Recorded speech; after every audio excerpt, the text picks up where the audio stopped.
Hi, I'm Gabby. And I'm Becky. And we're the Control Shift Z podcast.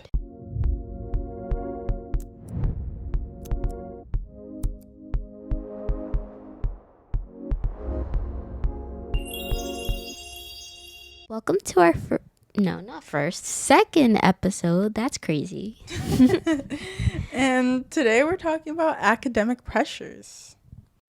So me and Gabby particularly have a lot of experiences with this. We both go to an exam school that is known to be academically rigorous. And also explain what that is for people who don't know like what an exam school is. Oh, you're supposed to take an exam to get in, and it's supposed to be like better education and whatnot, but I think they took away the exam did. So to there's get like in literally school. So it's not even an exam school anymore at this point, but so they just work us like dogs every day. But it's supposed to be like a preparatory college classes in high school. Their workload is supposed to prepare you to like have it easy in college. Yeah, and I heard that it does help, but I heard it does help too, but me and Gabby are both dying. If you see this video, it's a sign for help. Yeah. We're both like not the type to just work. Like we need a good balance. And I don't think most people are either. I know, but people at our school, some of them are just really built different. Like I guess there's also the factor of we're kind of both more emotional. And yeah, pretty much. So hard experiences, like when they happen, like we can't just like let me just slay through school, even through all that. Like we both like get a really like hard hit. Yeah, I feel like I just let my emotions take over me to the point where I can't really focus on literally anything. But especially school. Yeah. So going off of that, we wanted to introduce like the school culture that we have going to an advanced school like this, and how it differs from other public schools. So you can get into that, and then I'll add my 2 cents after. Not me tearing up thinking about school. Like having it next week is really stressful. Our school culture is very like everyone is grinding really hard. And so it's kind of hard not to compare yourself to other people and just be like, yo, like everybody's like working and keeping up with all these extracurriculars and their academics. Like when I'm telling you, these people have their plates full, I'm telling you, it's like real full. Like they have like 10 extracurriculars, always doing something outside of school, but then maintaining the straight A's and whatnot.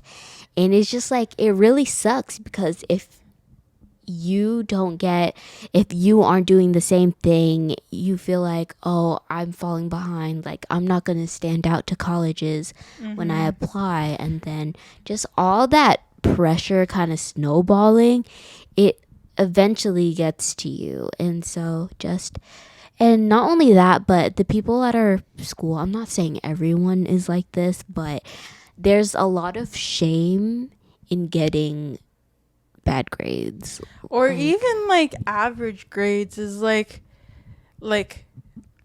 B- C's.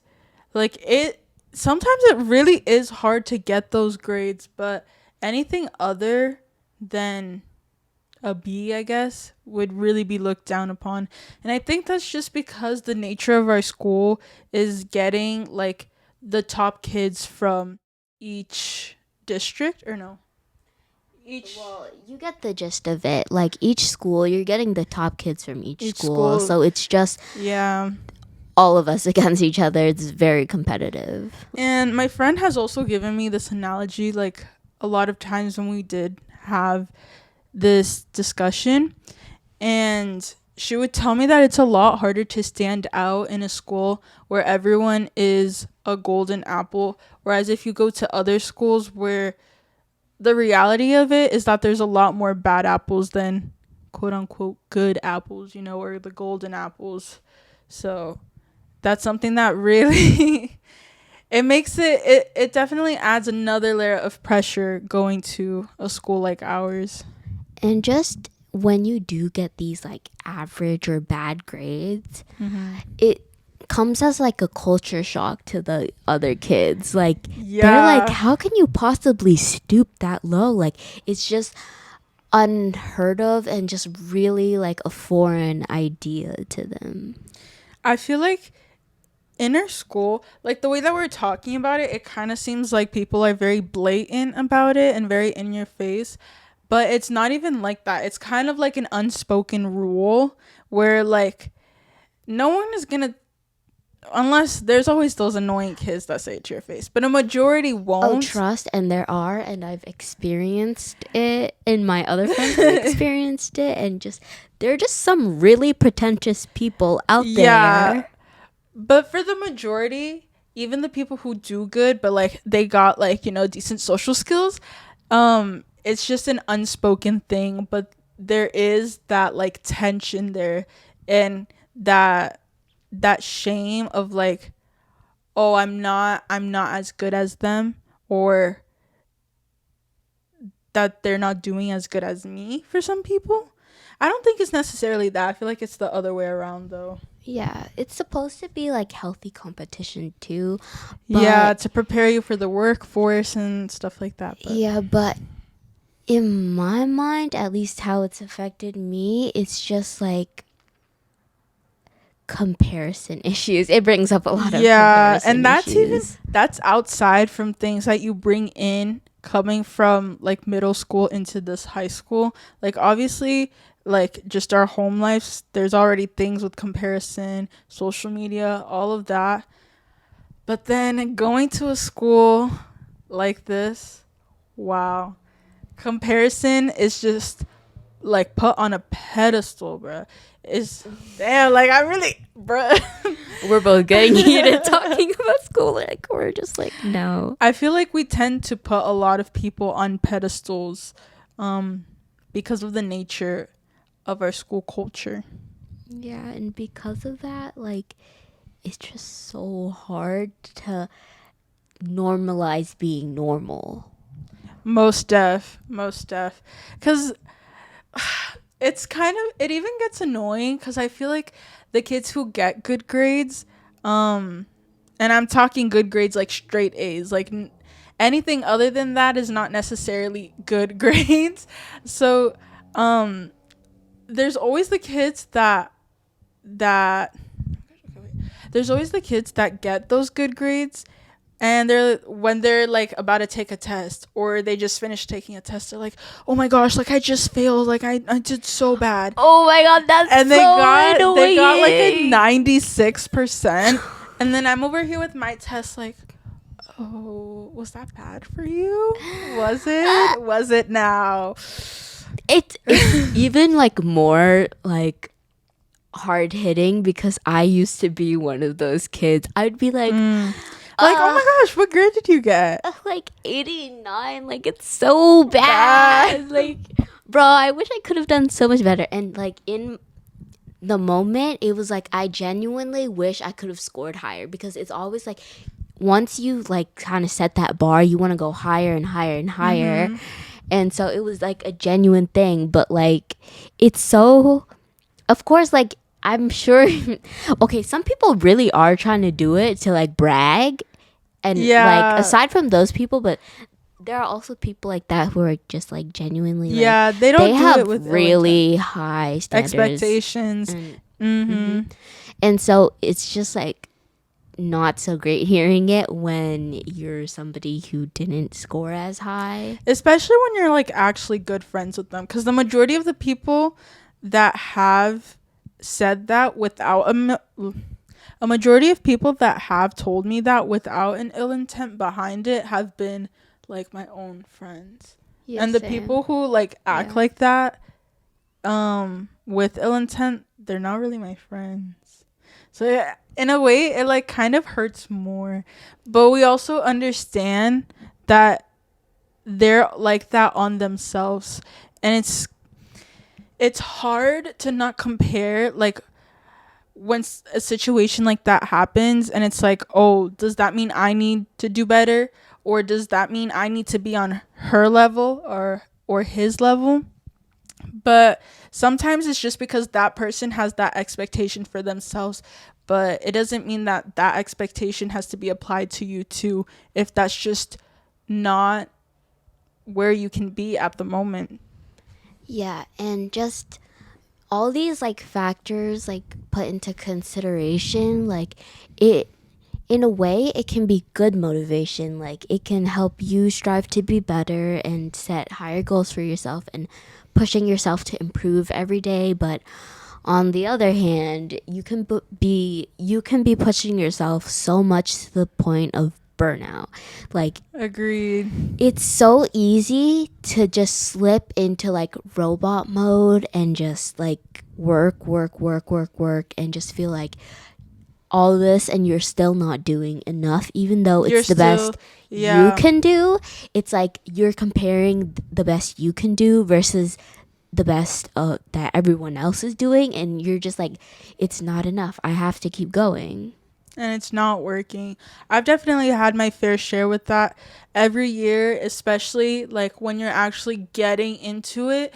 I would say end of fall, like to winter, that's when it hits really hard for me, because I tend to get really bad like tunnel vision.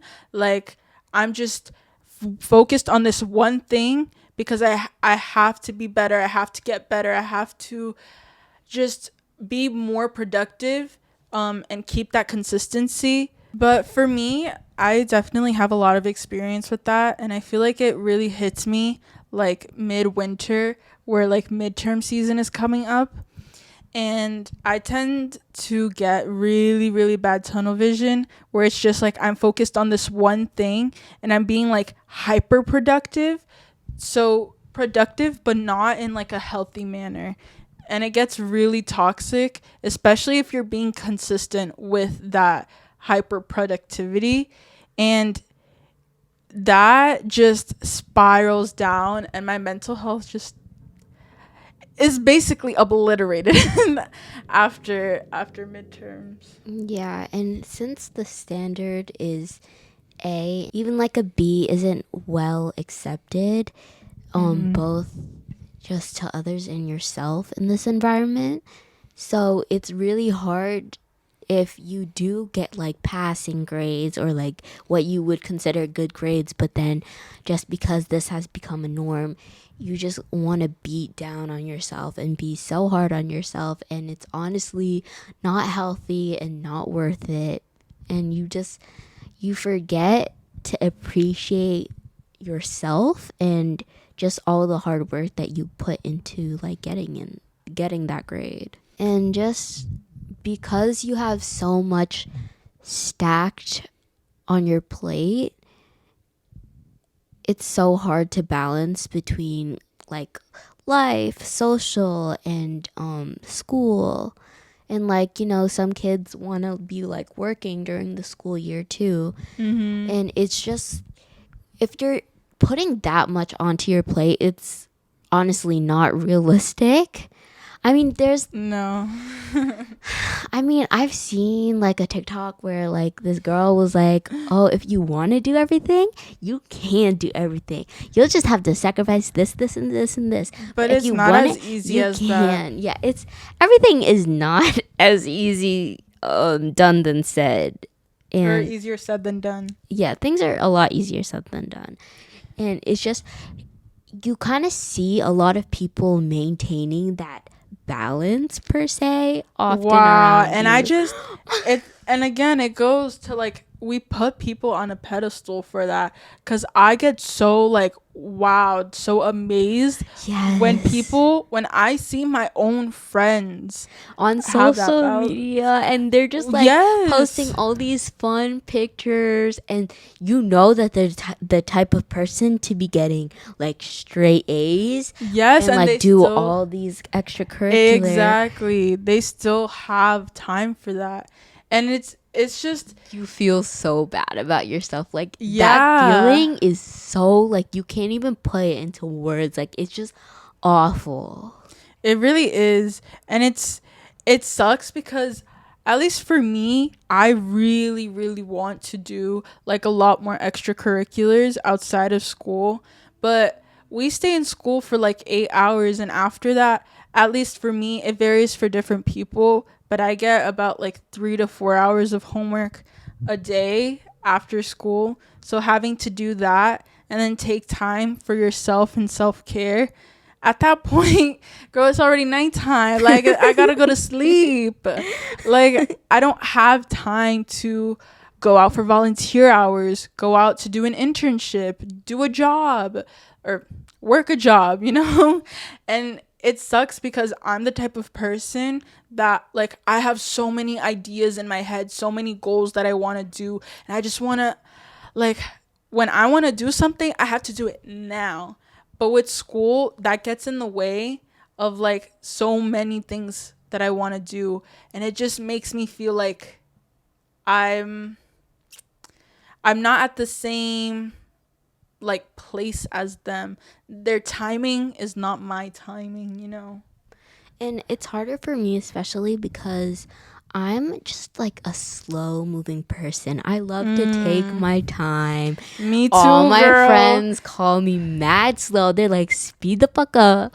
I'm like, girl, I can't. This is how I operate. Like, Yeah, I'm literally the same way. When I do work, it's just, that's why I take like 3 to 4 hours. That's my norm yeah. for homework every single day, cuz I just work so slow. Yeah. And like, on top of that, like, I have this habit of working harder and not Not smarter. smarter. Like, I'm a perfectionist, so I have to go through all those little details, and I get really bothered if I don't. Like, I have like a whole process, and it's just learning to like control yourself and like that self-discipline, especially if you're like a procrastinator entering. Sure, Woo! you can leave things till the last minute, get, I don't know, minimal hours of sleep, or maybe you do get a full hours of sleep and you're just like, I'll leave it all till the Wow, which morning. is It's surprising. really hard to maintain. I mean, if you can maintain it, like, go you, I guess. Like, I whatever guess. works for every person is different, but most people it's not maintainable. And I was able, like, even if I did procrastinate at like my other schools, I'd always catch up with it, no problem. Exactly. And I feel like it's because of how fast paced our school is. And a, like, on top of being fast paced, we have 7 classes a day, including like either band or chorus, you know. So with all of that, it just adds to the timing. You know what I mean? Okay, wait. I Yeah, was getting it's just everything is moving so so fast fast paced. paced. And when I hear, I don't know if it's like all schools, like I'm sure each school differs and stuff, but like I hear a lot about other schools where there's like 4 classes a day or something, That's and the they're like normal for two public hour. schools. I can't confirm.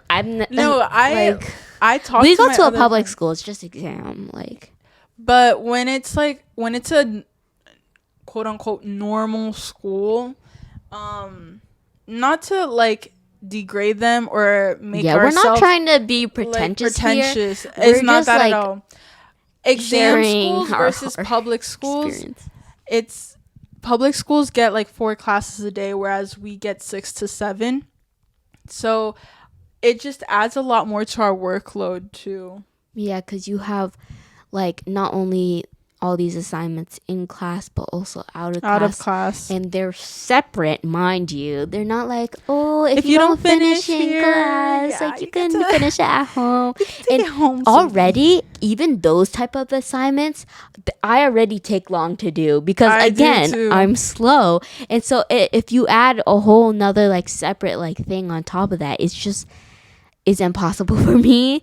And you can really think about it in the way of like, oh, it'll teach you like self-discipline and all that, but if you reach that burnout stage, it's really hard to pick yourself back up. It really is, which brings us back to again like the consistency. And when you get to burnout, it's like she said, really hard to pick yourself back up. With my experience, like when I get to burnout, I am burnt the Yeah, fuck you get out. stuck in that Cycle. and you just keep digging yourself deeper and deeper. And it's so easy to say, oh, just stop before you get to that point.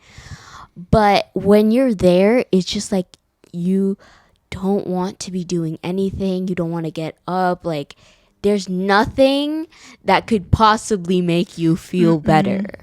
Oh, and another thing that I was gonna add to like the cycle is again procrastination.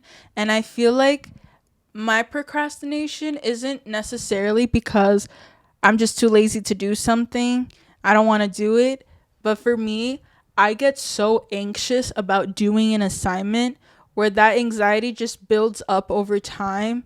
And like subconsciously, I just choose to run away from that. And I don't know, like be on TikTok for a few hours to hopefully feel better so I'm more prepared to do my assignments. But by then, that anxiety just builds up even more because, oh, now it's 12 a.m. and I still haven't finished any assignments.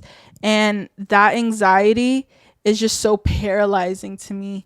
And that's where the cycle just keeps going on and on and on and on, which is like, at least for me, is the biggest like perpetuator to my like burnout, the flame. And like again with like the how fast paced it is, if your brain is just like working to like concentrate and then switch to concentrate to something else like Wow, seven it's times really a hard. day, and then after that maybe you do have extracurriculars, so you attend your club for an hour, and then let's say you live far from your school and so there's transportation time on top of that, and not all of us are privileged enough to get rides, and we understand that and all that, so it's another hour to get home. And by that time, especially in winter when it gets dark real fast, you're like, damn, I don't feel like doing homework now. Like, Yeah, because you're just so tired you from want like school day alone. a 2 hour break, like at least, just to like And let that's, your like- brain relax. And that's Yes. normal. Like, I feel like people deserve that. But it's like I feel guilty every time that I do take time for myself when I get out of school or out of my club, because every time that I do have my dance club after school, I usually get home at like 6 p.m. And then by then, like with 3 to 4 hours of homework with no break, what time is that? So like 10 p.m. That's like around 10 p.m. Like to take more breaks or to take a break, it's like by then like If you choose to take a break, then you have to sacrifice your sleep. There's no that's way literally around it. that's literally what it is. And for us to get like a good sleep, at least for me, I have to be in bed by 10 p.m. Does that happen? Absolutely not. I wake up at 5 a.m. and I need at least, it's recommended to even get 8 hours of sleep. And I've noticed that when I do like get 8 hours of sleep, like everything is just better. I feel so rejuvenated. Yeah. But that never happened. So I'm never rejuvenated. I never got that energy. And even if like I say I am in my productive zone and I'm like, it's okay, like I can keep working, it's fine. It's just regardless of even if you're pushing your mentality, it's gonna like take a toll on your body and it's not good. For sure. Physically too. Again, like with the energy and not sleeping because you're staying up doing assignments, it not only just plays a role into your mental health, but physically, I just feel so disgusting. Like, I feel so ill, like, And at waking up school. every day just not wanting to wake up Up is hard. So it just makes it worse. Like you're already on that like path to go down and it's just it gets depression by steeper then. every single time. Yeah. And it's, see, I feel like that's where our That's issues I are. feel like that's where it tripped me up personally. Is because I can't just be robotic like that and just work And I don't think extracurricular. anyone can. Yeah, and then doing your assignments and then eating dinner and showering. And I take a long time to eat and shower. Like that would already Yeah. take me Like like 2.5 hours for me. yeah, like 2 hours. And then by then, if you do all that, like say Before you do your school, once you get home. extracurricular, time you get home, and then eat dinner, By shower, then you're doing homework. homework till like 2 a.m., girl. Yeah, it's really, but it's not sustainable It's either. not, because you Doing get just 2 like hours of sleep. working, like even if you do work straight and then you get a good night of rest, it's like I feel like the rest doesn't do it justice still because I'm constantly just like boom, boom, boom. Yeah, your brain doesn't have a time to shut down, and 2 hours is not doing your brain justice. And we go back to school and we don't have energy to just be there And and if learn. you decide for yourself that, oh, I won't be able to handle these extracurriculars and just focus on school academically, there's that pressure because it's like now I feel like I'm doing less than everyone else. Like I'm Exactly. I was not literally doing gonna say that. enough. Like you have to. It's just there's like no way around it. And on top of that, we have required volunteer hours, so you kind Yeah, of have to too. eventually Or else you step won't get in the that diploma. You will yeah, not get extracurricular. that diploma, girl. Yeah, it's just really exhausting, bro. Yeah, it's, and like me just having one club already feels like so much for me. But I do like a very high, like a very demanding club, which maybe plays into it. But I want to do more. Like, I've been wanting to do weightlifting club or what, powerlifting club, whatever, that's the official name. But like, I physically and mentally can't do that because I don't, it just doesn't work. I can't push myself over that limit. Yeah. Like going into high school, like I already like I was like, "Oh, I'll just do like one or two clubs," but especially if it's like an actual one that's going to go on your like application, it's oftentimes it'll be something you have to put work into. A lot of effort. Yeah, or like even the ones I'm interested in, it's just like you naturally have to have some sort of commitment to it A lot and of put commitment. in effort. And I I would try going into clubs and then just realizing that I wasn't putting in that commitment, that effort. And so a lot of times I would just end up like Just giving dropping out and just trying to focus and just being like, yeah, this is actually, never mind, I'll make this an academic school year. But then you're just already in that hole of like, my brain Just is so, not like, doing everywhere. well. So it just, you don't even get to put 100% Percent. into your academics. And then it just makes us feel worse because it's like, oh, we're not at the place that we're supposed to be. Like, you see everyone You feel having like that you're life. constantly falling Falling be- behind. That's what I was trying to say, that we're always falling behind because, and it goes back to what we've been saying, comparison, where everyone around us, like, we see people doing what we want to do, handling both academics and their social life. And it's so hard because without those extracurriculars, we can get good grades, but how will you stand out in college? Because especially seeing people from our school, like, they know our school, they know our name, it adds oomph to our, like, applications and stuff. But when they see that everyone there is getting good grades, what makes you stand out is extracurriculars. So, and even if you get bad grades, what helps are still your extracurriculars. And then if you don't have like that full commitment to like either give 100 of yourself to academics or extracurriculars, then you're kind of failing at both. And then Basically. and on top of that, you feel like shit, and so it's just you feel shit about yourself. College is looking at your applications, gonna feel shit about you too, and it's just like, damn, what am I living for? Like, what is going on? Like, I just want to give up. Like, just so right then.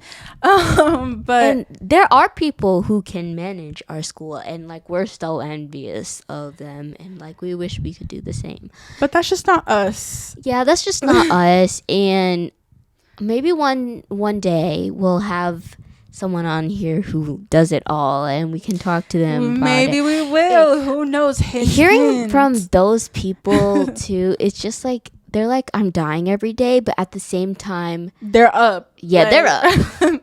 They're up. They're up. So it's just like really hard. And then there are also like the people who will only focus on academic and then not do anything for extracurricular and social life.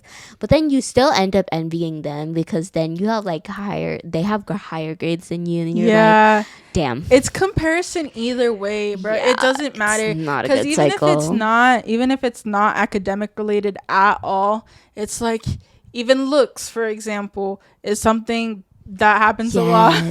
Like when they're pretty and smart and do all the extracurriculars, it's like, damn. Double homicide right there. Not even double, like quadruple. Yeah, up in there. It sucks. It really sucks. So I also wanted to touch on our own experiences because diving deeper. That being said, I feel like when I hear other friends that are going through the same thing that I am, or at least they've been through it, it makes me feel a lot better at where I am in life, because I feel like a lot of people, we have like the tendency to think we're falling behind or we're just not at the pace that we're supposed to be at, but that's not like the reality at all. It's just very surface level. So I feel like you should start with your experience first and I'll get into mine after. So I, again, referring back to the first episode, I had a lot of pressure to do well academically because of my family and being Asian and whatnot. And so, like, even in pre-K, I vividly remember feeling so stressed about doing well and learning them ABCs and just not getting into trouble and just being a perfectionist, like not even like coloring outside them damn lines. Like I was up in there, like I was so stressed, and being 3 and stressed is crazy. That is really crazy. And going through that, just like your entire childhood, like not being a kid but like focusing on academics, it already like kind of drains you and also adds that pressure of like, okay, I still have to keep doing well and improve from here. And imagine being stressed at 3. Like it only gets worse from there. It only gets worse. Only knows the ABCs and the 1, 2, 3s. But bro, when they be putting both of those together, let me just tell you, just makes me my mom like literally like in the bathroom and still quizzing me on my multiplication table. No, that is absolutely I'm crazy. surrounded everywhere. Like even in summer, my parents would buy me like math workbooks, so I would be ahead and like prepared each year going into school. I constantly had to like keep my brain going, and being an Asian family, like again, how that like it factors in just I didn't want to fail anyone or myself, and I couldn't do like normal kid things either. Like I couldn't go to sleepovers because they were strict about that, and so I just felt like I had missed out completely on my childhood working towards this goal of academics. And so Yeah. I was like, when I got into this goal, this exam school, I was like, okay, I'll give myself a break. I did it. Like, I'm here. Like, that's I one did it. step I'm in the door. here.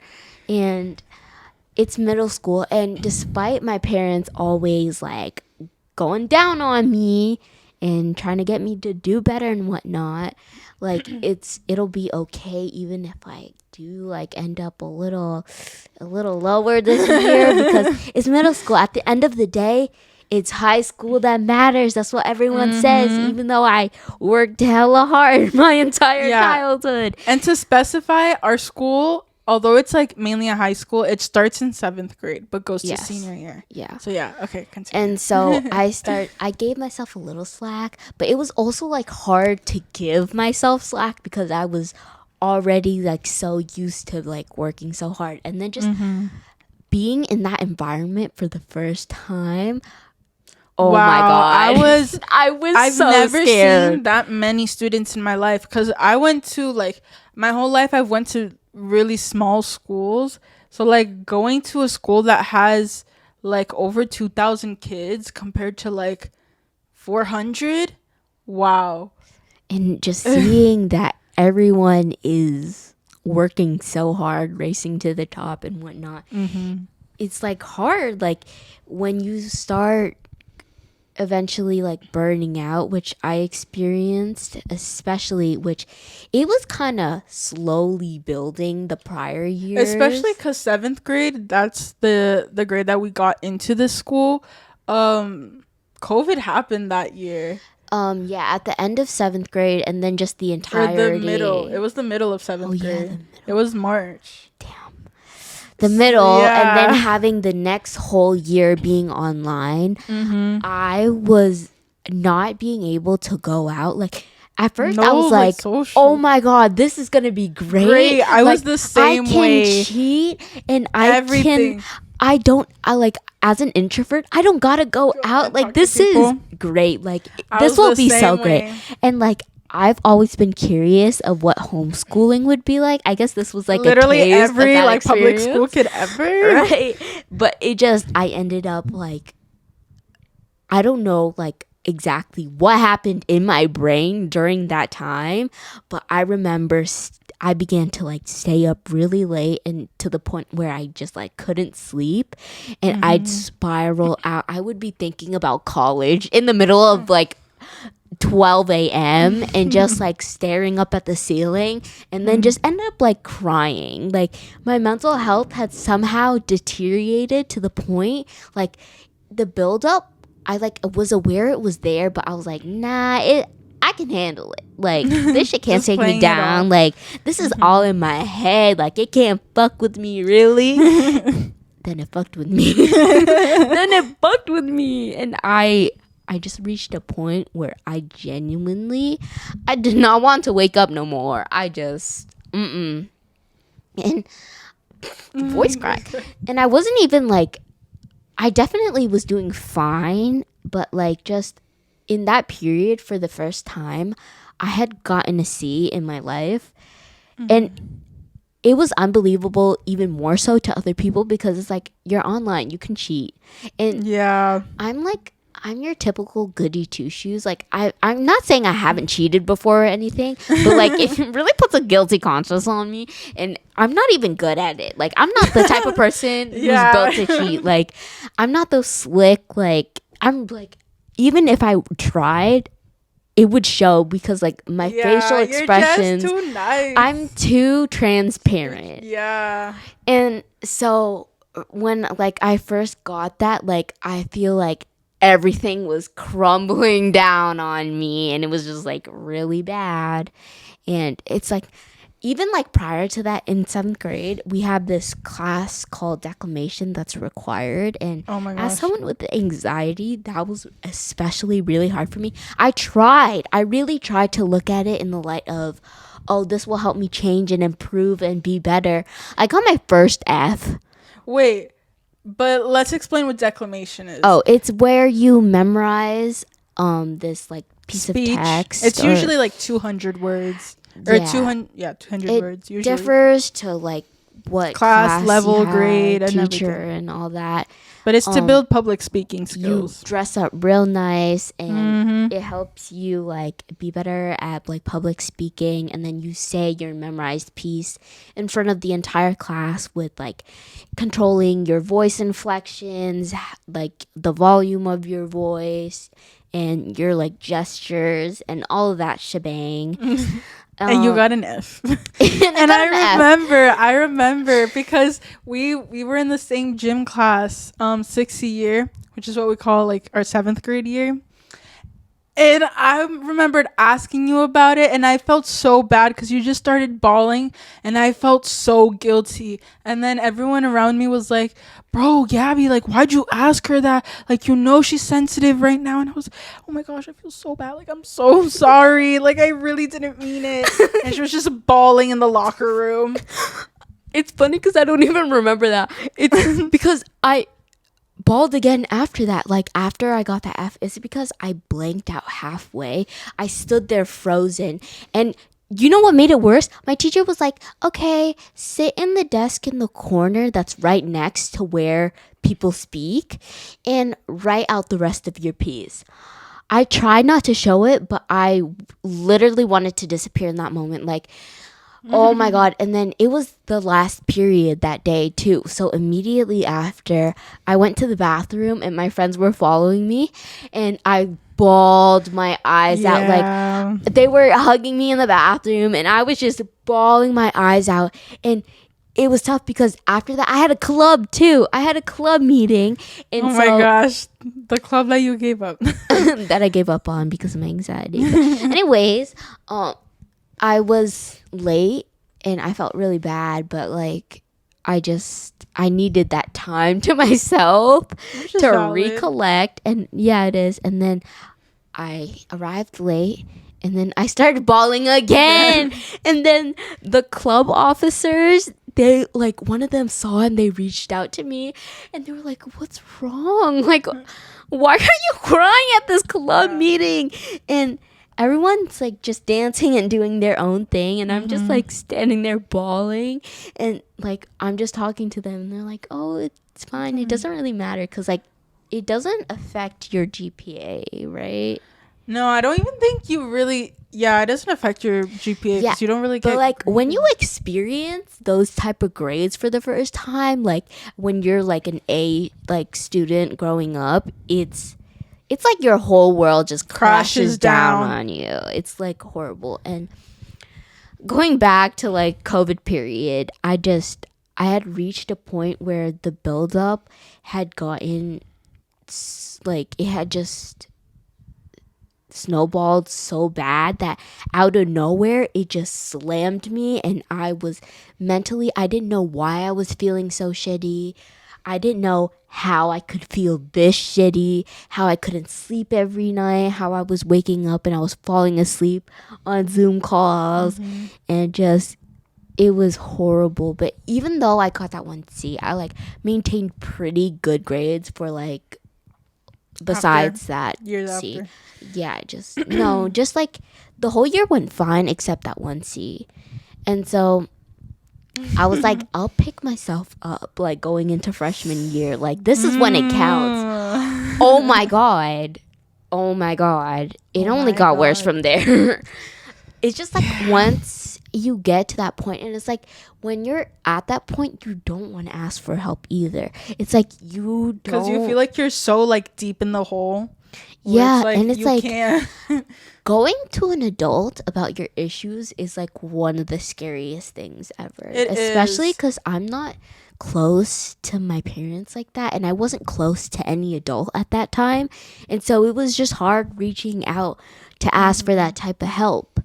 And just like even like with academic help, like oh my god, experiencing that, it's not only embarrassing and shameful, but it's just so hard. Because I would go to the guidance counselor all the time, and then he would be like, "Oh, I think like tutoring would be really good for you. There's free one-on-one tutoring with like an upperclassman, and I think that would really benefit you." And I would be straight up to this poor man, and I would be like, Absolutely the fuck not. Because like I don't think they fully understand like the shame that comes with like And I know you're that. supposed to like get past this point so you can get over Over it it, really yeah. quickly and so you don't dig yourself into that hole. But it's just, bro, it's really Really hard. hard. And I know I keep saying this, but once you've been like, or if you ever had been in like this type of situation, you would like get it. Just going from, it's like you're at the top of a cliff and you feel like you have to like still like build your stairway up like as you go along. And but it's like when you've hit a point that we've hit, it's you just stopped building those stairs and you fell straight down. That's what happened to us basically. I definitely feel that. Bro, Like freshman year sophomore. and the beginning, like the first half of sophomore, it would just be like constantly trying to like be academically active and like feeling pressured about extracurriculars and just all these shitty feelings, and then going to my guidance counselor so often and just bawling my eyes out. Like Yeah. after that, very me and my guidance counselor became besties. And besties. then the first half of sophomore year too, like I started like I was in like the like beginning of my like reaching out, getting help journey. Because I encouraged it. Yes, because Yes. Gabrielle encouraged it. Why do you keep calling me that in the podcast? I don't know why I keep calling your Yeah. government name in the podcast. This is really strange. Anyways, moving on. Repeat. Do that again. Redo right now. Gabby encouraged me to get help after her own experience, which we'll get into after. But so there's like a program at our school that offers like mental health if you're in that situation where you can do them in school. And so I'm glad that there's like a support system there, and they really try because they know the environment and what it's like. And Yeah. a lot of the staff at our school are alumni. And so like they get it, but I don't know if they like get it because like Because I don't know. It's like the difference in generations. Yeah, too. and I don't know if they experienced it to the extent that we've experienced. Like, what if they were an AB student? Like, they struggled, but they still managed. And so it's really like to each their own. And so I began working with a social worker during the school year, and then like not even like first like I think it was our second meeting, but it was like the first time it was just like getting to know, or like I just like saw her and made the appointment and talked to her for a bit. But like the second meeting, which was actually like the first official like talk session, she cracked down on me. Like I am a really bad liar, and when she was asking me like the questions she has to ask, like it's part of the process about like, do you have suicidal ideations? And I like was fully silent. Bro, that's like, me the first time too. Oh my gosh. I was like, bro, what do I do? And then I just ended up answering truthfully to every one of her questions because I really suck at lying. And so that night she reached out to my parents and she gave them options, and my parents ended up taking me to the ER. This is so scary. This is so scary. I was taken to the ER, and I was just like, I went through so many different like doctors and stuffs and this and that. And it was just so many questions like coming at me, and I was like blanking out. I was like, and it was just a lot of me repeating myself, but also me blanking out because like, how am I supposed to like answer honestly and say everything in my head that's been happening when one, I kind of don't even know what's happening to me. Yeah. And two, it's just I feel really on the spot about all this. I feel like it's such a surreal experience because having to go through the same thing, it kind of feels like an out of body thing. Like you don't really feel like you're there at that moment. And it's like you're answering truthfully, but like your mind is not there, bruh. And it doesn't feel like validated. It feels like, bro, Like why I'm like taking someone else's else's much needed spot. time Like, and do I space. really Yeah. like need this? Or like, it's just like you really psych yourself out in that moment because it's just like, yeah, I have these thoughts, but like, is it really that serious? Like, In the moment, it really feels Yeah. like that. Like I be dissociating for real. Like, wow, it's such like a unique experience that there's no real way to describe it. And especially, well, you can go into the feeling of it yeah, more. bro, I was just like not there. I was like numb. I was just going through it, and that night, like when I was sleeping, I suddenly heard and like awoke to like someone next door screaming for help, and they were begging, and I felt so heartbroken for them because I was like, what are they going through right now? Like, what is their own experience? And it's just like so surreal being in that environment. It's like I'm supposed to be at school right now, but I'm still at this like hospital. Yeah. Like I still need to be like diagnosed and checked out and whatnot. And so it was crazy too because the moment I was discharged, the next day I came back to school, and I was so weirded out by that because I was so worried about Becky. Like I knew where she was at and everything, but when she came back the next day, I was like, bitch, what the fuck are you doing here? Go home, go rest. Like you're not okay. But like it's like immediately after I was discharged too, my mom's like, oh, rest tonight, but you're going back to school tomorrow, right? And there's like this little note for you and you can hand it in. And it just, I felt like I couldn't say no.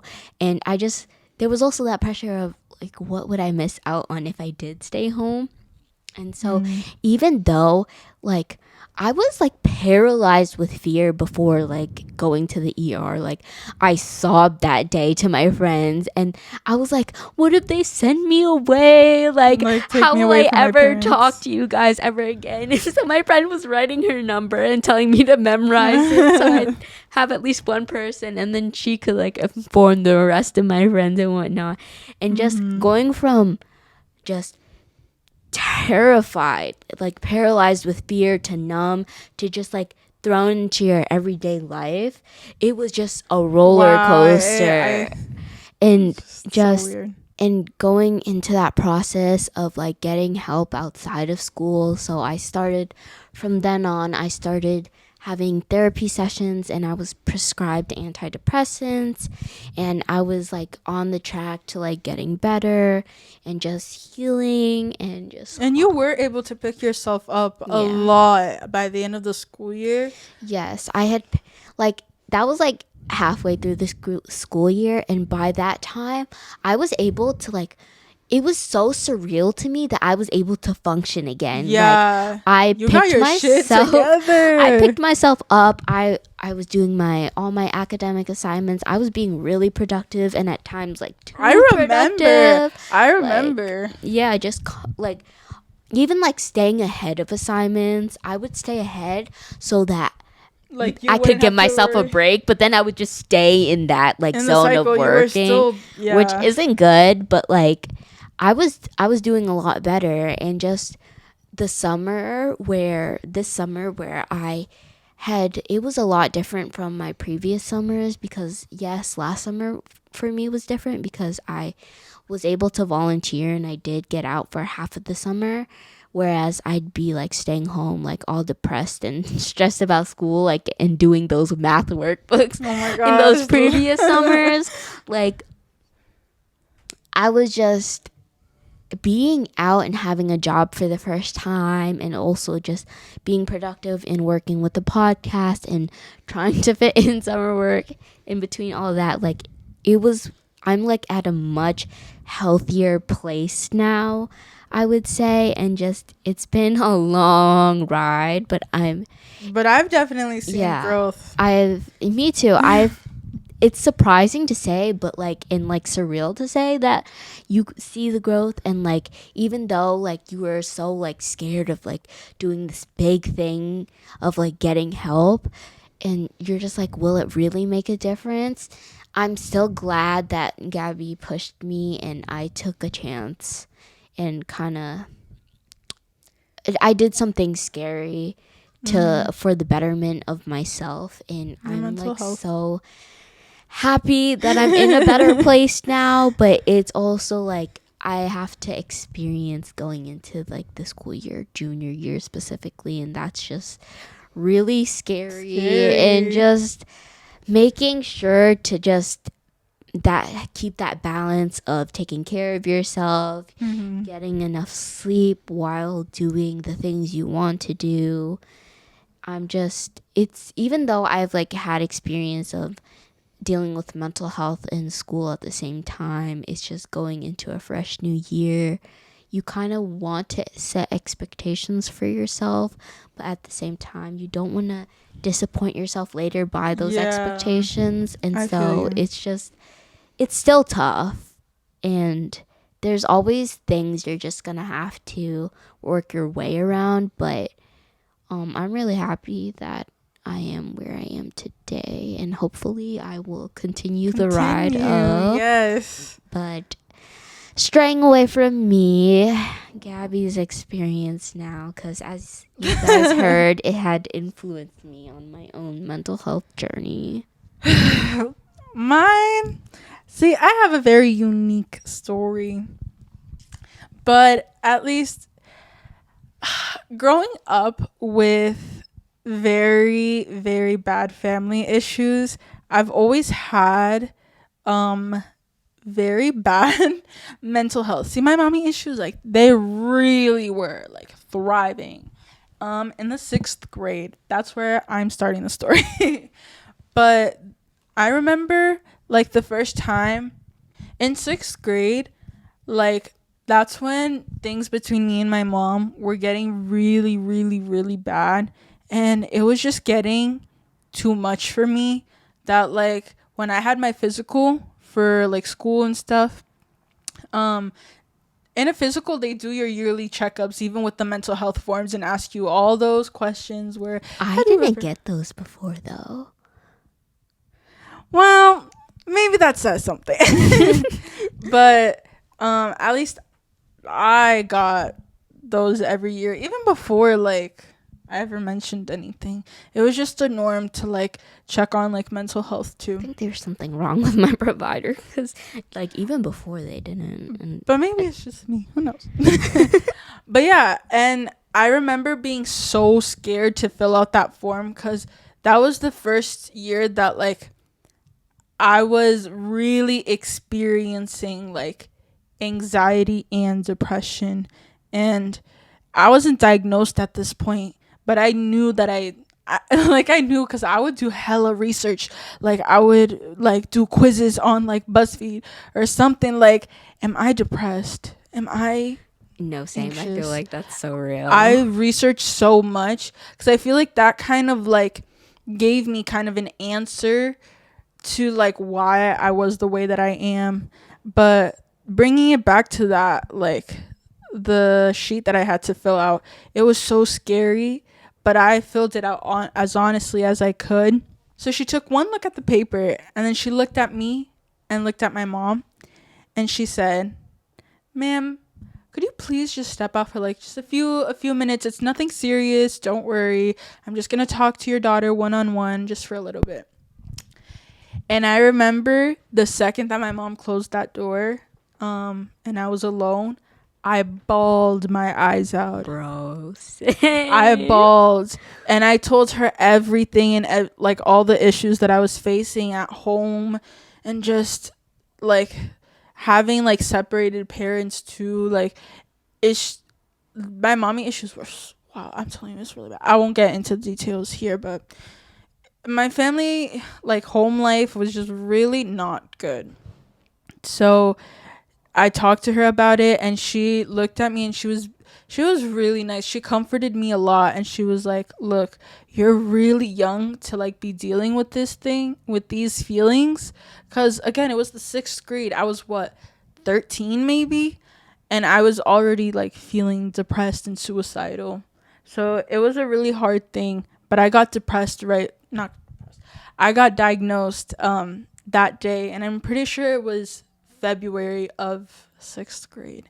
And then my mom came in and she explained everything, and my mom started crying too. But it was it wasn't like a happy ending after that appointment, because after, like, my mom would blame me for a lot of things, and she's like, why are you like bringing our home life into the doctors? Like, are you trying to get yourself separated from me? Like, CPS is going to be called and you're never going to see me again. And that just added pressure because I felt so guilty for reaching out. I needed help, and I knew that I needed help, but I felt like I couldn't get that because I would be disrespecting my mom. Oh my god, adding on to that pressure, like going back to like our immigrant families, it's like they gave us everything and they had so like much worse childhoods than we did, but like it feels like we're so weak for not being able Yeah. to handle this, and this like shit coming out of nowhere. It's just like it's so guilt inducing, and you don't Very. feel valid for like the feelings that you feel. Yeah, that's something that's very prevalent, especially with immigrant families. But that pressure, like I said, that pressure was very much there on top of just family issues. But that whole thing proceeded for years after the 6th grade. But I was able to get on some anxiety medication, and I was feeling a bit better, but I was also like very spiritual at that time, and I feel like my therapy, although I didn't really have therapy, was kind of like going to church and being like spiritual and stuff. So I was feeling a lot better after 6th grade. So when I got into 7th grade, which is the school that I go to now, like, I was feeling a lot better. Obviously, I wasn't 100%, but I felt like a normal person going into it. So I was okay. And then goes to COVID. And I think, contrary to what a lot of people have felt with COVID, at least during the beginning, I was thriving. I was up. Like, COVID, like that era, that one March in 2020, like, that was my year. We were all so happy. We were like, yes, we don't gotta go to school no Yeah. more. And like, I like was taking care of myself mentally, physically.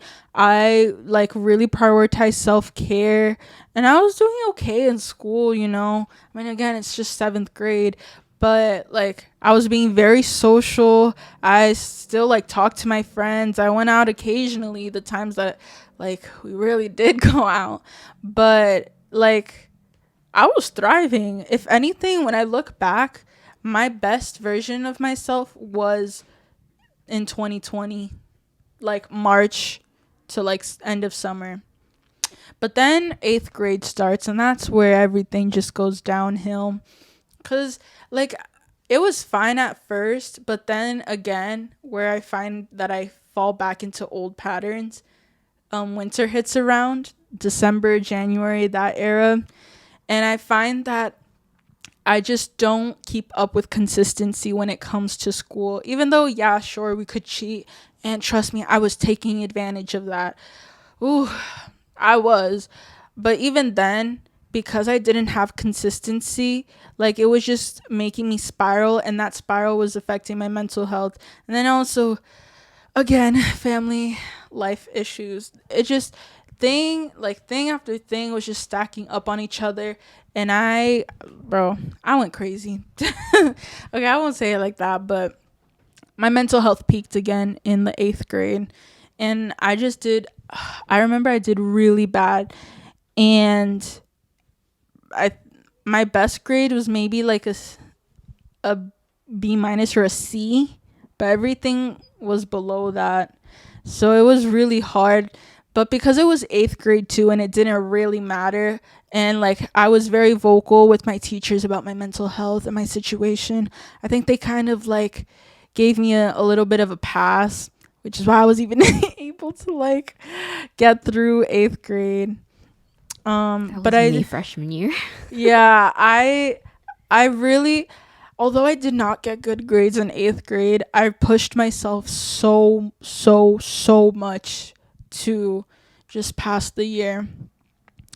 And then summer comes around, and it's weird because I feel like it was only a distraction. Like deep down, I wasn't okay, but summer was a distraction from school, and school was like one of my main like triggers. So it was very unsettling. I didn't really feel like I got that summer experience. But it was also not the worst. Um oh, and I forgot, but 8th grade was also the year that me and my mom had a really big fight, and she kicked me out of the house. And I like went to live with my dad for 3 months, so that was also something that affected me in 8th Was grade. that when you were chased down by cops? No, that was another time. Oh. That was freshman year, actually. And story for another time. But yeah, and then rolls in freshman year, I was done with it. Again, it always starts like it's very unsettling because I could feel that I wasn't okay. So it's like just anticipating the worst, but trying to stay put together for as long as possible until you reach your breaking point again. And that was just me freshman year. And like I was doing okay for the first few months, or our first semester, first term. But term 2 comes, and it just comes crashing down again. Yeah, like suddenly I was like, yo, did Gabby like not want to be friends with us anymore? Did she ditch us? Like, Yeah, we were like lunch buddies, and then out of nowhere she stopped showing up, and I was like, oh my god, like what happened? Bro, that was the thing. Everyone would ask me like, what happened to Gabby? Like, she's not here. And I feel like I was like low-key the talk of the grade. Not like talk, but like people would ask like, what happened to that one girl? Even if they didn't know my name, I just disappeared. Like gradually I stopped coming to school, but it's because my mental health got so like debilitating and paralyzing to the point where I couldn't get up and I couldn't go to school because like it was either my panic attacks were so bad that I would be bawling my eyes out for like 4 hours straight before like I calmed down, and then that cycle repeated. And it was like that every single morning, or there were mornings where I was just so completely numb and depressed where I was not here. Like I would wake up and it was just my body awake. Like No, my I head so wasn't feel here. that. I didn't feel anything. And I think the constant pattern of like going the first few months of school like okay, and then December hits and I fall, like just having that pattern over and over and over again, it kind of made me lose purpose. And that's when it gets really dangerous, because when you lose purpose is when Those thoughts come, You your get inner suicidal. demons come out. So I, along with no purpose, it's just, and like not going to school because of anxiety attacks and everything. And it sounds like I'm really downplaying it, because I don't think I could ever explain like the torture that I felt. And we with like that. make a lot of jokes now, but like it's a really horrible experience It to was go through. really bad. But going back to what I was saying, like losing purpose made me, like on top of just struggling with panic attacks and just depressive episodes and not being able to function like a human, to go to school when I was in school, because I already had no purpose, like it was like that feeling of why am I here, especially this school out of all other schools. Why am I putting myself through hell and feeling like physically and mentally debilitated? Like I just don't want this. I don't see a purpose in this. Like, it's just no purpose. No purpose. And That's I it. feel like it can come off as dramatic when we like tell Talk people about it. this, which is why I don't like to bring it up too much. And especially because I was like one of those kids, like before I got help, like I would just constantly talk about how bad my mental health was, but like in a joking way. Joking And about so it. like I feel like it was annoying, but at the same time, it was a way for me to cope. And deal with it. Yes. So like for sure. there's that like fear, especially because the environment we're in, like even though people are trying to like validate mental health and like get people to reach out if they need it, It's also romanticized a lot. yeah, it's just I feel like we can come off as like, oh, we're women so we're so emotional, Emotional. or like we're just being dramatic. Like But everyone's experiences is their own, and like we did go through this and it felt like complete shit. I feel like I don't have any like right words to really like amount to the amount of or to really amount to what I was feeling at the time. I don't think there's anything that I can say to really like get my point through, you know. But it was just a very terrible experience. And moving on from that, like just like she was saying, I just never went to school. I would go like 1 2 3 weeks without going to school, and I would pop in here and there because those were the days that I would be on I would call my guidance counselor every single morning and explain to him what was happening, what I was feeling, and I would be bawling every single day. My mother would spam him, and I felt so bad. Poor guidance counselor, poor him. But yeah, we besties. And it just got to the point where I forced myself to go to school even when I wasn't feeling it. But on the days that I was like a little bit better, I did, but I couldn't go to any of my classes. I just couldn't function as a human. I couldn't. So it just got to the point where I did like some programs where you get like 2 weeks off of school and you do group therapy. That was something. That was my first time doing group therapy, and it was okay, but I don't know. I didn't really feel the best after that, but I got to to stay home for 2 weeks because it was an online program. But after that, I had to go back, and it's like the feeling was still there. And it's just the same process again, the same thing over and over and over again. So it really, like, I tried to do school. I tried even online, do my assignments when I wasn't going to school, but I couldn't. It just wasn't working.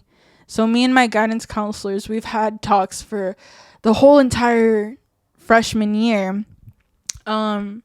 And I told him, like, no, I don't want to repeat. Like, I'm going to try. I know it's really hard for me right now, but I'm trying. Like, I don't want to repeat. And this conversation happened for months until February comes around again.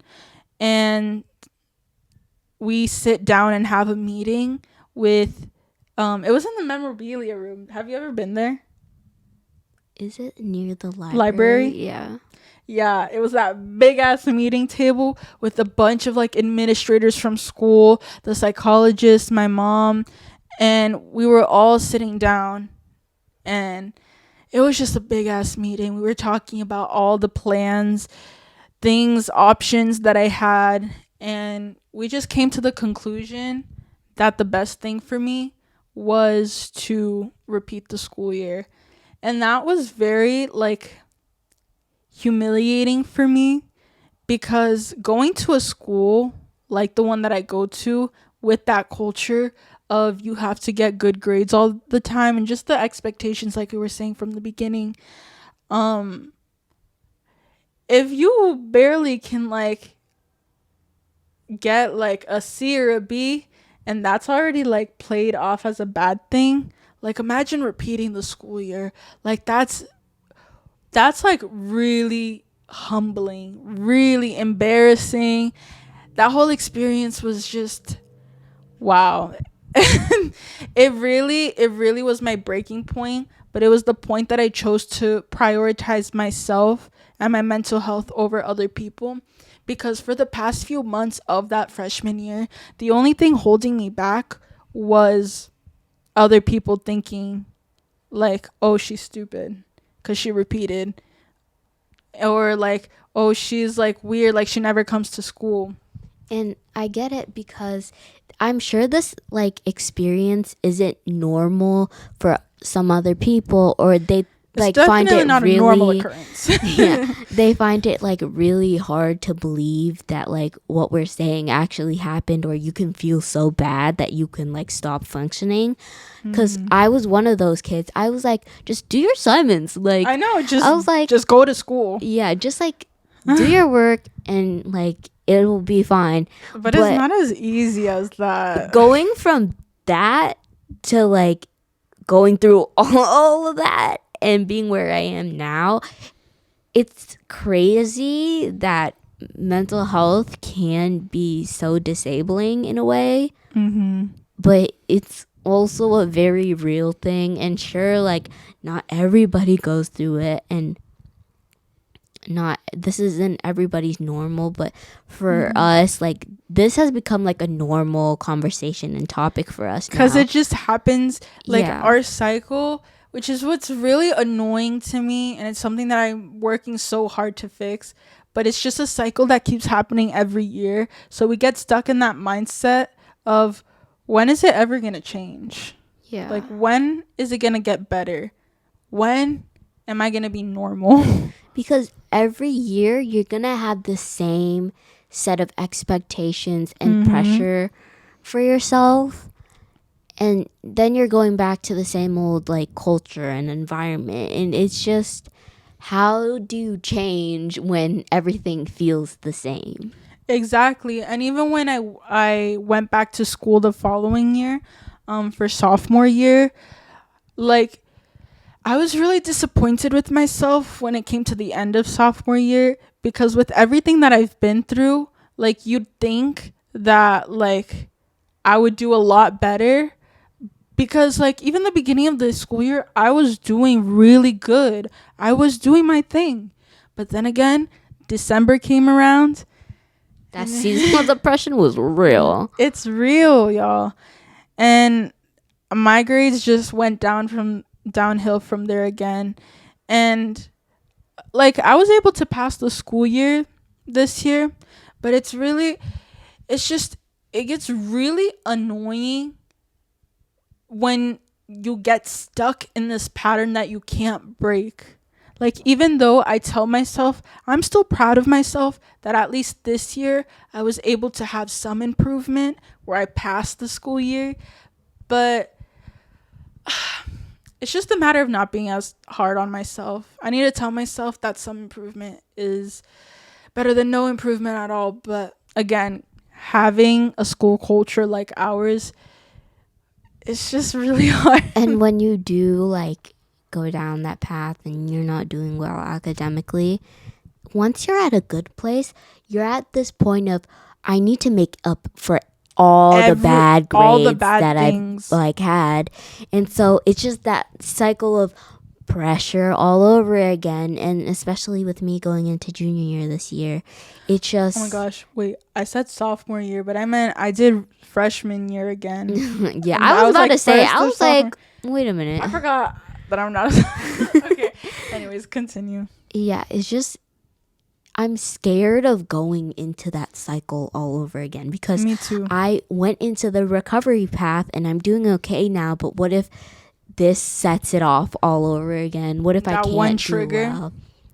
And then it's like, if I don't do well in high school, will I even get into a college? Like, it's so scary when you like go Think about the future. think about that and go into that tunnel of like, oh my god, what if I do so bad in high school that I can't get into a college? And then if I don't get into a good college, I can't get that good degree. And if I can't get a good degree, I can't It's get just a good the job. whole like Yeah, and then you're circle gonna, of things. it's just, it's so hard to beat your own mind. It's so hard, bro. It is, and I think that And that's just also, something that we like, work on. you know how, like, we come from, like, of course, we're different beings, and so we have different experiences with mental health and dealing with it and whatnot, even though we are fairly similar. Just Gabby gives herself a break, or like when she can't do it, she knows she can't do it. So it's Yeah. like she'll have that option to like stay home from school, or like I feel like there's the rep around you because you're kind of like, Because I don't go to school. That's also an yeah. annoying thing. But it's because, like, when I'm not doing okay, I allow myself to get that time. But I do have the rep of being the person who never shows up. Yeah, and so it can come off like Like, come as if off I'm not trying. yes, But I also feel bad everyone's. because I could say that I have the privilege of being able to stay home. But because you have, like strict Asian parents, like you're not allowed to stay home. Like I don't know like if any of my Asian friends have missed over like 5 days of school. Yeah, and it's also like if you try to give yourself a break during the school day, because like at our school people just be going to the nurse's office to take naps. Like that's how Yeah, that's drained and people they let are. you. They literally let And you. they let That's what I you do. because they know. They know. And so that just tells you a lot about the culture at our school. And it's just I would try to like be like, okay, today it'll be like a lenient day, and I'll let myself like check into the nurses That's what I and would take a do. nap. And then I would push myself, and then because I have anxiety on top of that, I wouldn't even want to ask my teachers, and so I would just continue pushing myself and Through forcing the day. myself through the day. It was just really a draining cycle. But moving on from our experiences, because I know now it's That very was very long, I know. and Sorry. draining. I feel like this is a good point to talk about like what goals do we have for our upcoming school year, just to leave it more on a positive note too. I love how like when you said positive, my mind Straight went to immediately negative. blanked out. Like because like in my mind, this year was supposed to be hell for me. Like growing up, I thought like, okay, high school is when I'll really like I'll put everything. Like if I was putting everything now, then I would be putting like 200% of me into high school, getting all my good grades, like academic up, like there is no room to fail, no room for mistakes. And then Yeah. when you go through that experience of like failing when when it's supposedly the most crucial time. Oh my god. And junior year, the most crucial of the crucial time. Yeah. I just, if it was a normal year, I'd be like, oh, like I just want to make sure that I'm taking care of myself while I'm still like finishing all my assignments and just So just a balance. yeah, doing the best I can. But like this year, I don't even like, I feel like I should set a goal for myself, but it's just like, It doesn't even have to be a big goal. It can be a little thing. because the thing is, I want to say get straight A's, but it's just not gonna be feasible because I'm gonna be putting myself through all that shit again, even because like I'm trying to make up for the past bad grades. And since it's Yes. the most important year where colleges look at it and stuff, it feels even more so that I don't have room to fail. But it's, if you put yourself through that, then you sacrifice like some of your mental health, your sleep, and just Yeah. self-care. And so it's just, I still don't know, Like what goal you would have other than yeah, getting and straight like A's? what lines to draw, what boundaries to draw. Like I just feel so lost and scared of going into the school year. Maybe instead of it being a super big goal, like getting all A's, maybe just making it smaller, like being consistent every day. Because with being consistent every day, if you do your homework for like 3 hours and it's every day, you know. I feel like that makes it more manageable to get to um that goal of getting straight A's every single day. Cuz I feel like even for me, like our school is not a hard school. Like at least for me, the content is not really what's hard. It's just the pace and the workload that make it hard. Yeah, but that I feel like it's also for me, if I don't enjoy a class that they're forcing me to take, then it just becomes that much harder to To do do it. it and excel in it. And so, like, learning Latin, bro, I tried at the beginning, and then along the way, I gave up. And I gave up. I managed to pass all my Latin classes. Thank the fuck, because I was not trying to do another year. But You're so lucky. I really couldn't. Like, in my head, there was like, I can't learn this. I can't. And I'm very open to learning languages. I pick them up if I like hear it a lot too. But it's like The dead language. Come on now. it's like there's nowhere to practice it, and I can't like consume a lot of content to like, and I Unless don't you're even trying to like read, the like, language like Caesars, that. like- I'm not trying to like listen to that either. And just so then it boils down to like the technicality of learning like endings and whatnot, and from there it's just like memorization really. And so it just sucked, especially because I have the mind of a goldfish. Okay, but I feel like we should keep this segment positive. So think Yeah. of like a goal that's not too big. It's good to have like a big goal, like an overarching thing throughout junior year, but what's a smaller thing that you can do to be able to reach that? Finish all my assignments on the given day. Like just have a set time and a set place where I just power through the work, and then just having that bare minimum completed, like not even thinking about extracurriculars or just anything else, just having that done at least. And I think that's a good way to start. And you've done it before. Like after you went to the ER, like bro, you were grinding. You had assignments done that were due like weeks after. Like you were on it before people even clicked the damn assignment to view. Like so I think you'll be fine on that aspect. So if you see, that's like a small goal that's like very achievable for you, you know. Yes, It's I feel like easier- that's my goal this year. Be delusionally positive. When I say delusional, it's literally like when we were talking to Kathleen and she was saying how she's so delusional to the point where she says like, oh no, I'm going to pass this assignment because I am me. I am me. I know my strengths. I know what I'm capable of. So I'm going to do this assignment.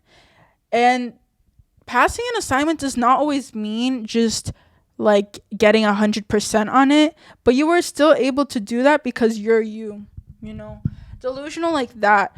And even for the start of the year, like for me, I was telling Becky about this, but I feel like I've been oddly calm about going into this school year, but it's because I've adopted for the past few weeks that delusional mentality where I'm literally I'm blocking out like my anxiety. And it's easier said than done, but because bro, 2 weeks ago I was crying on my bed right there in the corner, and like being so anxious and going in a spiral about school.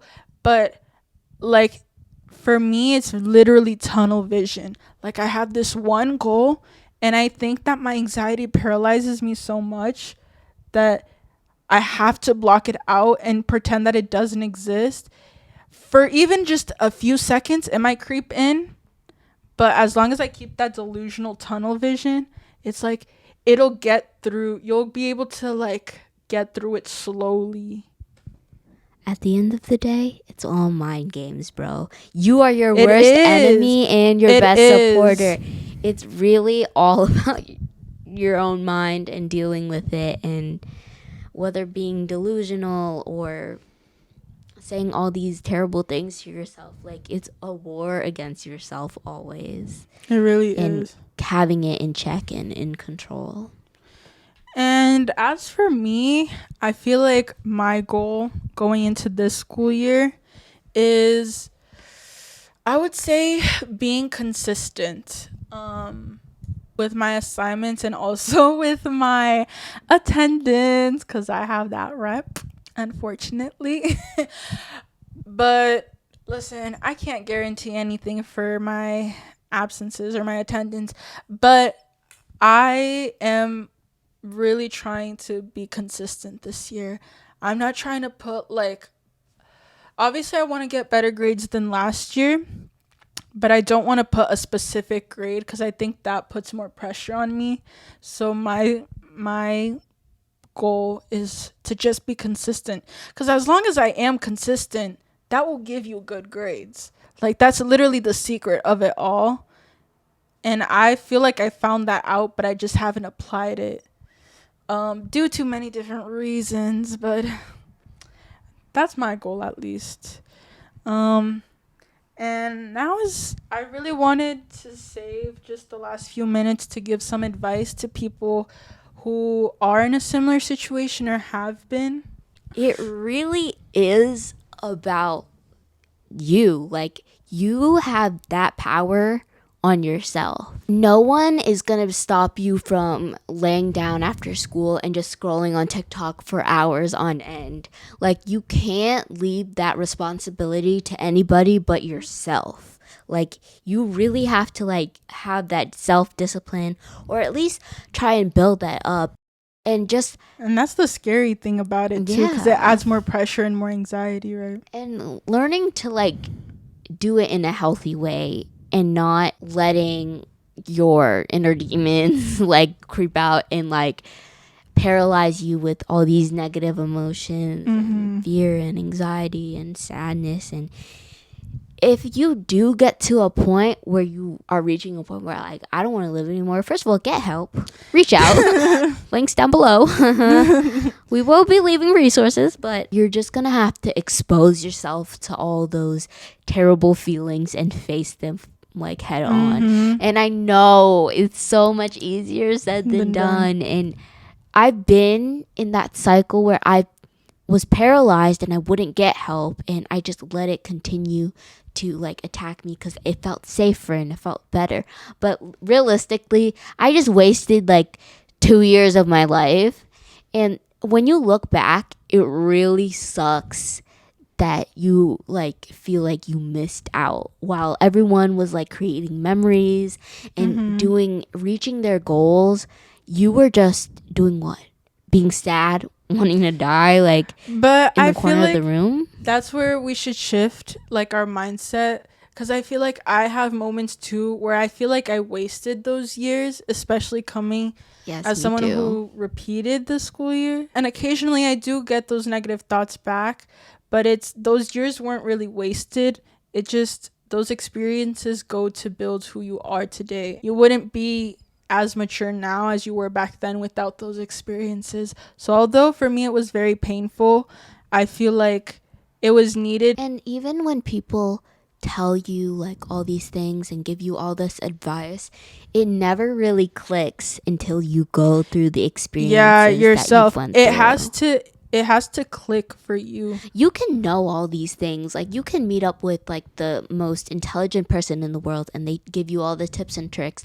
But at the end of the day, if it doesn't like click with you and you don't really understand And you why, can't apply it. and you don't apply, it's just useless. it's useless. Even though it was a long and tedious process, we had to go through them in order to like open our eyes and like have these realizations. Be better people. Yeah, and you need those like realizations in order to improve and grow. Be stronger. Just bouncing off of what Becky was saying earlier when she was trying to give advice. At least for me, what I always struggled with is, how exactly do I like block out these negative thoughts in order for me to go through with my school year and at least do like normal, my normal, you know? What I've learned through therapy and through my own experiences and effing myself over is, again, consistency. It snowballs when you keep procrastinating, and it makes your anxiety grow bigger every single freaking day. This like big demon that seems like something that would overpower you, all of these emotions and feelings, once you do them every day, that anxiety slowly becomes bite size, and it seems very manageable each and every And day. it seems like I was at a point where like I would know these things and I know that I had to implement them. In me, it was just like I can't.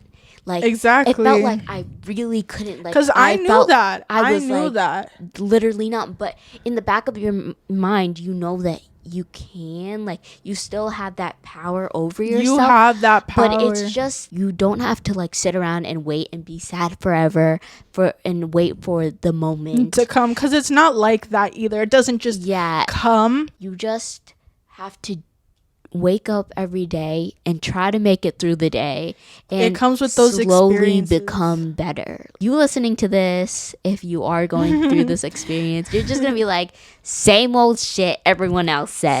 Says You just really have to keep in mind, even though it feels like it's gonna be down forever and it's only gonna get worse from there, you have to keep in mind of the ups. And or maybe you feel like, oh, like the amount of ups never compared to the amount of downs I have, and it just feels like life is against me. You can't tap into that mindset, because once you're in, bro, it's so hard to get out. And even now, like I still feel that way, but like because I have been on this up and I've been on it for so long, and I never imagined myself being on this like rise of being better and whatnot for such a long period of time. It's like, wow, it's actually possible, and I'm not gonna be living like feeling shitty every day forever. Time heals. I know it's a cliche, we're saying all these cliches, but really it does. we self-sabotage by always thinking when our next moment is going to come, when our next downfall is going to be. But sometimes I feel like we just need acceptance that those moments are going to come, because we're humans.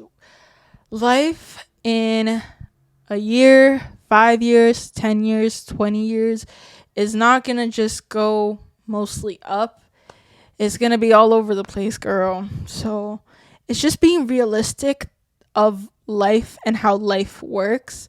Having a little bit of acceptance and like grace on yourself when those moments do come. And that's pretty much it that I want to leave it on. Yeah, learning to deal with the lows, because you're gonna have to experience them. And it can seem hard when you're looking around and everyone like around you seems to always be on that high, or like even when they are struggling with like their mental health and they still push through at the end, like it can feel like really shitty. But again, it's really about being realistic, controlling your mind, just living life, bro. Sometimes we just can't be too serious about everything. I feel like that's where we fuck up. Like we take everything so seriously.